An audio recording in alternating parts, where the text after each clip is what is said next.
우리 주님은 계속해서 우리에게 말씀하신 것이 우리에게 믿음을 가져라 말씀하고 있습니다. 그 믿음에 대해서 오늘 본문은 잘 말씀해주고 있습니다. 20절에서 보면 그들이 아침에 지나갈 때에 무화과 나무가 뿌리채 맞은 것을 보았다 말씀합니다. 이 말씀은 마가복음 11장 12절에서부터 본문의 말씀을 설명해 주고 있습니다. 예수님께서 베다니에 나오셔서 길을 가십니다. 근데 시장하셨어요. 그래서는 잎이 무성한 무화과 나무를 보고 그리고는 가까이 가셔서 열매를 찾습니다. 그런데 아직 열매 맺을 때가 아니기 때문에 그렇기 때문에 열매가 없었죠. 그랬더니 주님께서 그 나무를 보시고 내가 앞으로는 평생에 열매를 맺지 못할 거다 말씀하십니다. 그리고 지나가셨어요. 그러고 나서 이를 다 보시고 그리고 다시 돌아오는데 보니까 그 아침에 만났던 그 무화과 나무, 그 나무가 뿌리채까지 다 말라 있었다라고 하는 거죠. 그 모습을 보고 지금 베드로가 이야기를 합니다. 보소서 저주하신 무화과 나무가 말랐나이다 이야기합니다. 그때 주님께서 베드로에게 말씀하시고 제자들에게 말씀하십니다. 하나님을 믿으라 그렇게 말씀해주고 있습니다. 그리고서 계속해서 말씀하기를 23절부터 보니까 산을 들리어서 바다에 던지겠다라고 말씀하시고 그 말하는 것이 이루어질 것을 믿고 마음에 의심하지 않으면 그대로 된다 말씀하고 있습니다.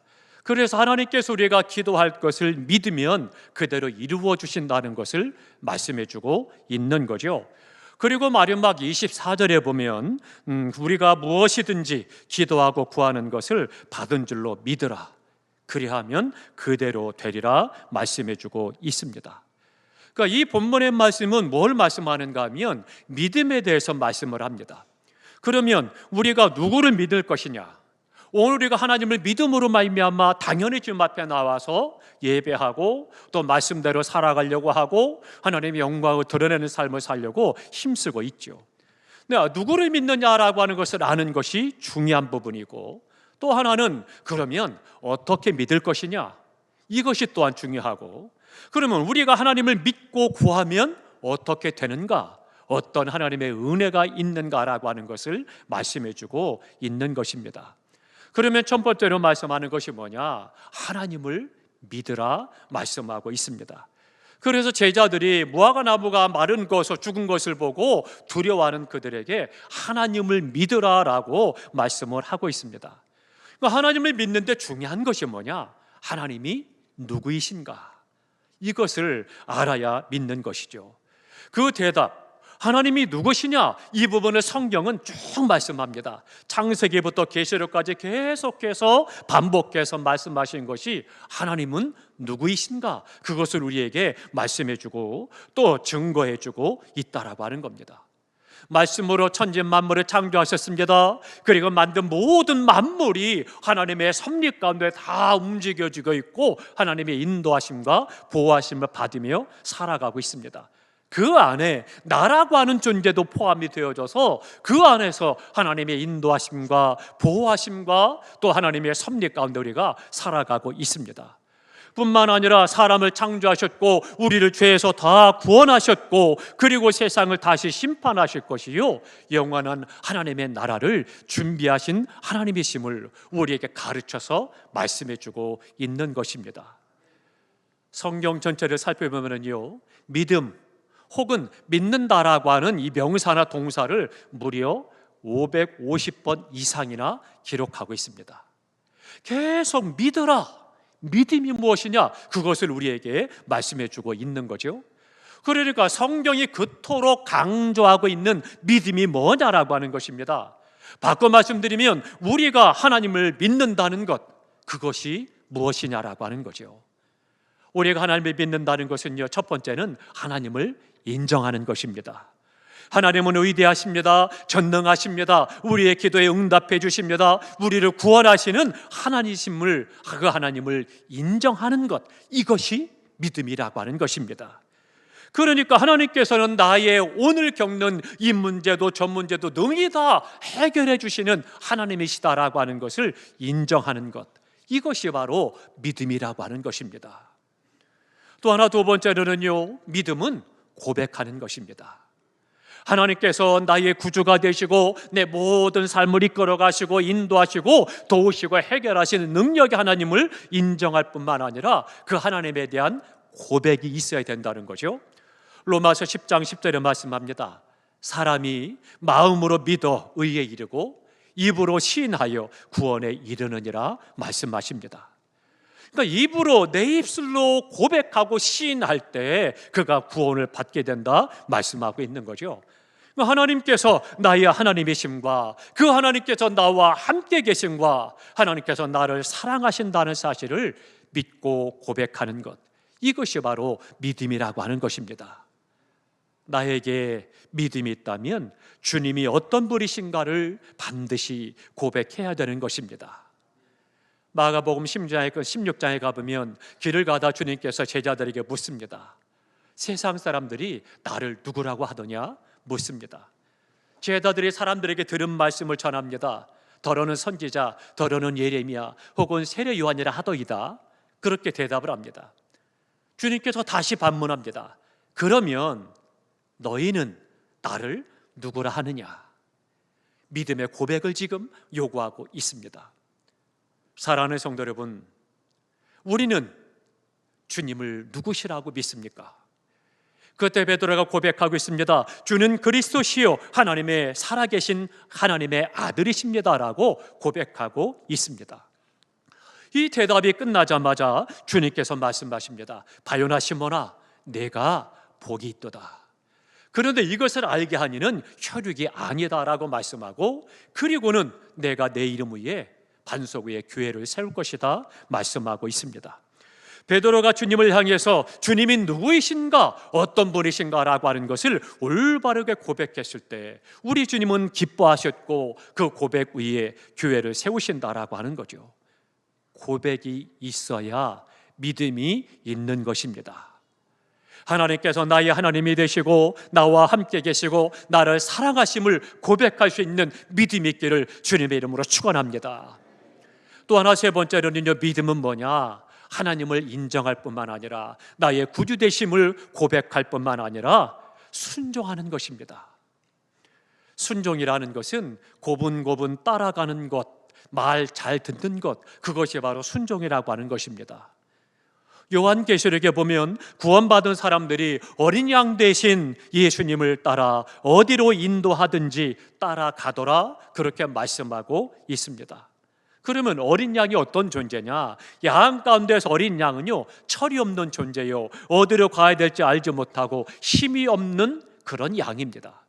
그런데 어린 양 대신 예수 그리스도, 그분이 인도하는 대로 어딘지도 모르고 따라간다. 그 이야기는 뭐냐? 주님에 대한 믿음이 있기 때문에 순종하여 따라간다는 그런 말씀인 것입니다. 순종하지 않는다라면 죄송하지만 믿음이 없는 것입니다. 아무리 내가 믿음이 좋습니다라고 이야기하고 큰 소리 친다 할지라도 그의 삶 속에서 말씀대로 살지 않는다라면, 말씀에 순종하는 삶을 살아가지 않는다라면, 그 말씀을 따르지 않는다면 믿음이 없는 것이죠. 믿음은 하나님의 말씀에 순종하는 것이 믿음입니다. 우리가 요즘에 통독을 하고 있죠. 우리 온 교회가 통독하는 데 순종하시기 바랍니다. 말씀을 읽는 것, 그 말씀은 단순히 기록된 인쇄된 말씀이 아니라 살아 역사하는 능력의 말씀인 것입니다. 그렇기 때문에 우리가 그 말씀을 읽을 때 그 말씀이 능력이 되어 우리 삶 가운데 문제를 해결하고 기도에 응답받게 하시고, 또 막힌 것을 뚫어주시고 다친 것을 열어주시고 질병을 치료하시고 살아계신 하나님을 경험하게 하고 하나님께 영광 돌리도록 인도해 가시는 것입니다. 그렇기 때문에 말씀을 배워야 되고 가르쳐야 하고 또 말씀을 읽고 듣고 그렇게 살아가야 되는 것이죠. 믿음은 순종하는 것입니다. 또 하나 믿음은 뭐냐? 모든 것을 맡기는 것이 믿음이라고 하는 것입니다. 우리가 은행에다가 우리의 재산을 맡겨요. 왜요? 믿으니까 맡기잖아요. 믿지 못하면 맡기지 못하는 거죠. 음식점에서도 어때요? 그 주방장, 그 음식점은 청결하다, 좋은 재료를 쓴다, 맛있다는 것이 믿으니까, 그러니까 어떻게 돼요? 그 식당에 찾아가고 그 음식을 먹는 거죠. 요즘에 우리나라의 사소한 음식들의 양념들이 이런 것들이 중국산이 많이 들어오잖아요. 근데 중국산이라고 하면 어때요? 왠지 마음이 꺼름직하잖아요. 왜 그래요? 매스컴을 통해서 중국 사람들이 그것을 만들 때 못되게 만드는 그것의 나쁜 것들을 첨가하고 좋지 못한 방법, 청결하지 못한 것들을 보잖아요. 그러니까 믿지 못하니까 중국산 그러면 왠지 모르게 마음이 좀 그런 거죠. 불편해지고 먹고 싶지 않은 거죠. 믿으면 자연스럽게 행하는 거죠. 옳다 그르다, 좋다 나쁘다를 따지지 못하고 믿으면 그냥 그대로 행하죠. 요즘 SNS 활동들을 많이 하시는데요, SNS 무조건 믿어서는 안 되는 겁니다. 기계가 주는 것들, 사람들이 올려놓은 것들에 대해서 그것이 다 정답은 아니에요. 각자 자기가 생각하기 옳은 것을 다 올리는 거거든요. 이론도 학문도 다 마찬가지입니다. 그것이 다 옳은 것이 아니라는 거죠. 근데 우리는 맹목적으로 네이버 선생님을 따라가죠. 그래서 네이버를 막 찾아가지고 그래서 거기에서 이야기하면 그것이 옳다 그르다 뭐 근거가 어떠냐 따지지 않고 그냥 그것을 액면 그대로 받아들이죠. 그런 건 그렇게 믿음이 좋은데 왜 하나님의 말씀대로는 믿지 못해요? 참 안타까운 일이죠. 우리가 믿음이 있다라고 하는 것은 맡기는 것입니다. 하나님께 내 삶을 맡기죠. 병원에 혹은 의사 선생님에게 내 질병을 가져 진찰하고 수술하거나 뭐 진단을 처방을 받을 때도 어때요? 믿으니까. 그러니까 찾아가는 거 아니겠어요? 시골에서요, 집사님의 아들이 손가락이 문에 탁 껴가지고 문제가 생겼어요. 시골이니까 뭐 병원이 많지 않으니까 그냥 찾아갔습니다. 그랬더니 병원의 선생님이 그러는 거예요. 잘라야 되겠노라고. 그러니까 아버지가 너무 화가 나고 속이 상하는 거예요. 무슨 소리냐고. 그래서 서울에 올라와서 신촌 세브란체 찾아갔더니 의사 선생님이 그러는 거예요. 왜 자르느냐고. 이렇게 안 자르도 된다고. 수술하면 잘 될 수 있다고. 수술하고 지금 잘 써요. 그 손가락 건강합니다. 얼마나 감사해요. 그러니까 그 뒤부터 그 집사님은 동네에다 이야기하는 거예요. 그 병원 가지 말라고. 그 병원 가면 돌팔이라고. 병원에 가서 그런 일이 있었는데 서울 가서 지금 우리 아들 건강하게 잘 쓴다고. 믿지 못하면 못 맡기는 거죠. 믿으니까 맡긴다는 거죠. 믿음이 있으면 맡긴다는 것입니다. 하물며 우리가 하나님 예수 그리스도를 믿는다라면 나의 모든 것을 맡기고 신뢰하는 것입니다. 그것이 믿음이라고 하는 것입니다. 하나님께서 나에게 가장 좋은 것으로, 나에게 필요한 것들로, 나에게 좋은 것들로 하나님의 은혜의 것으로 채우시고 인도하신다는 것을 믿고 맡길 수가 있는 것입니다. 사랑하는 성도 여러분, 하나님을 깊이 만나서 하나님을 인정을 하고 위대한 믿음을 고백하고 말씀에 순종하고 내 모든 인생과 삶을 주님께 맡기는 믿음의 삶이 되시기를 주님의 이름으로 축원합니다. 이것은 맡기고 저것은 내가 하고 싶은 대로 온전한 믿음 아닙니다. 건강한 믿음 아닙니다. 힘든 것도 맡기고 어려운 것도 맡기고 내가 못하는 것도 맡기고 잘하는 것도 맡기고 좋은 것도 맡기고 원하는 것도 맡기고 내 모든 인생을 주님께 맡기는 겁니다. 그러면 또 하나 믿음은 뭐냐? 두 번째로는 하나님을 믿을 뿐만 아니라 받은 줄로 믿으라, 그렇게 말씀하고 있습니다. 그래서 오늘 본문에도 말씀하기를 우리가 산더러 돌려 바다에 던져라면 그 말하는 것이 이루어질 것을 믿고 마음에 의심하지 말면 그대로 된다 말씀합니다. 24절에 말씀합니다. 내가 너희에게 말하노니 무엇이든지 기도하고 구하는 것은 받은 줄로 믿으라. 그리하면 그대로 되리라 말씀하십니다. 이 말씀이 참 중요합니다. 그러면 우리가 믿음으로 기도하면 산을 들려서 바다에 던진다고 했습니다. 믿습니까? 참 어려운 고백이죠. 오사카 공항이 증거가 됩니다. 오사카 공항이 있는 그 자리가 산이었습니다. 큰 산이었는데요, 그 산 너머에 장애를 입은 분들이 모여 살았습니다. 그러다 보니까 그분들이 일이 있을 때마다 시내를 가야 되는데 시내 가려면 그 큰 산을 넘어가야 되는 거예요. 얼마나 힘들겠어요. 힘들고 어려우니까 이분들 어느 날부터 모여서 기도하기 시작을 했습니다. 하나님, 믿음으로 기도하면 산을 바다로 옮겨주신다면서요. 하나님, 우리가 믿습니다. 도와주십시오. 기도를 시작을 했어요. 근데요, 놀라지 마십시오. 어느 날부터인가 어선가 덜덜덜 소리가, 기계 소리가 요란하게 오더니만 그 산을 깎기 시작을 하는 거예요. 산을 깎기 시작을 하다니 몇 달이 지나니까 그 산을 다 밀어버리고 그냥 거기에 공항이 들어선 거예요.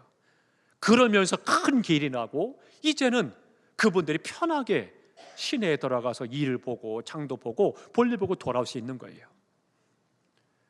얼마나 하나님의 능력이 크신지요.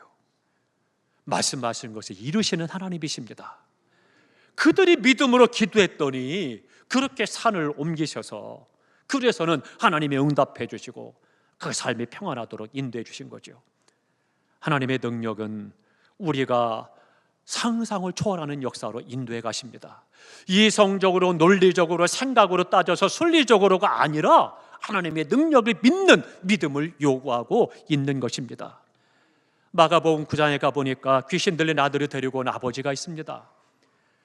예수님에 대한 소문을 듣고 그 귀신 들린 아들이 귀신이 자꾸 불에도 던지고 물에도 던져서 언제 죽을지 고통하고 두려운 거예요. 근데 예수님의 소문을 듣고 예수님께 가면 아들을 고칠 수 있겠다 믿음을 가지고 왔어요. 그런데 하필이면요 가던 날이 장날이라고 예수님이 안 계신 거예요. 예수님은 사랑하는 수제자 셋을 데리고 변화산에 올라가 계신 거예요. 그 시간 동안 아래 동네에서 난리가 난 거예요. 이 아버지가 아들을 데리고 와서 고쳐달라고 해보니까 제자들이 기도했는데 안 낫는 거예요. 그러니까 어떻게 된 일이냐, 이래서는 웅성웅성하고 난리가 났습니다. 그 사이에 주님은 내려오셨습니다. 내려오셔서 보니까 이러이런 일 때문에 시끄러운 거예요. 그때 예수님을 보고 아버지가 말합니다. 할 수 있거든. 내 아들을 좀 고쳐주십시오. 믿음으로 찾아왔어요. 내 아들이 주님께 가면 치료받을 수 있을 것이야 믿고 왔는데, 그런데 제자들이 기도했는데 낫지 않더라는 거죠. 그러니까 믿음이 흔들리는 거예요. 할 수 있거든. 내 아들 좀 고쳐주십시오. 그때 주님께서 뭐라고 말씀하십니까? 할 수 있거든이 무슨 말이냐? 믿는 자에게는 능치 못함이 없느니라 말씀하시죠. 이 말씀을 듣고 아버지가 고백합니다. 내게 믿음을 주어주십시오. 내가 믿습니다. 고백하게 됐습니다. 믿음과 고백은 분명해야 되는 것입니다. 주님은 나의 모든 것을 다 해결하실 수 있음을 내가 믿습니다. 고백하는 믿음의 기도로 드리시기를 축복합니다. 요한복음 14장 13절에 말씀합니다. 너희가 내 이름으로 무엇이든지 구하면 내가 시행하리니, 그렇게 말씀했고 오늘 본문에는 그대로 되리라 말씀하고 있는 것입니다.